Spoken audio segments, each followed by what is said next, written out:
Berikutnya diterjang angin kencang, kanopi gedung perkantoran di Gorontalo ambruk dan terbang terbawa angin. Sementara itu di Riau, 3 nelayan tersambar petir saat tengah mencari ikan di sungai. 1 orang tewas seketika.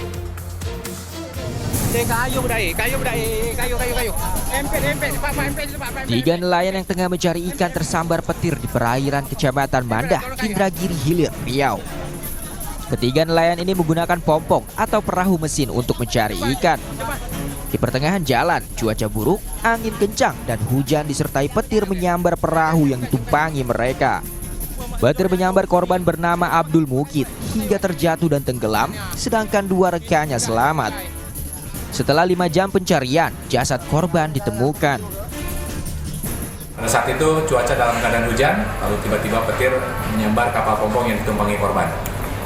Korban atas nama Abdul Mukid tersambar petir dan jatuh ke air, sedangkan temannya Mail dan Rizky Sapi mengalami trauma, dirawat di puskesmas.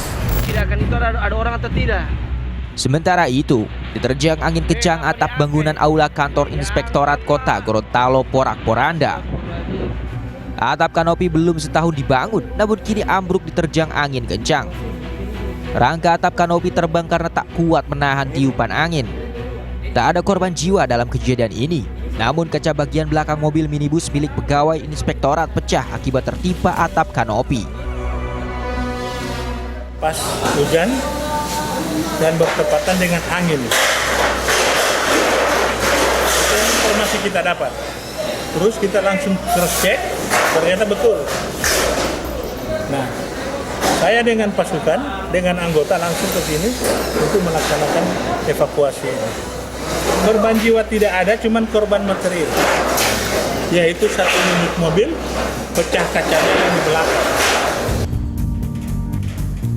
Beberapa hari terakhir kota Gorontalo diguyur hujan lebat disertai angin kencang. BPBD menghimbau warga yang berdomisili di daerah rawan bencana untuk waspada saat beraktivitas di luar rumah. Oki Sulistyo, Wahyono Mopangga melaporkan untuk NET.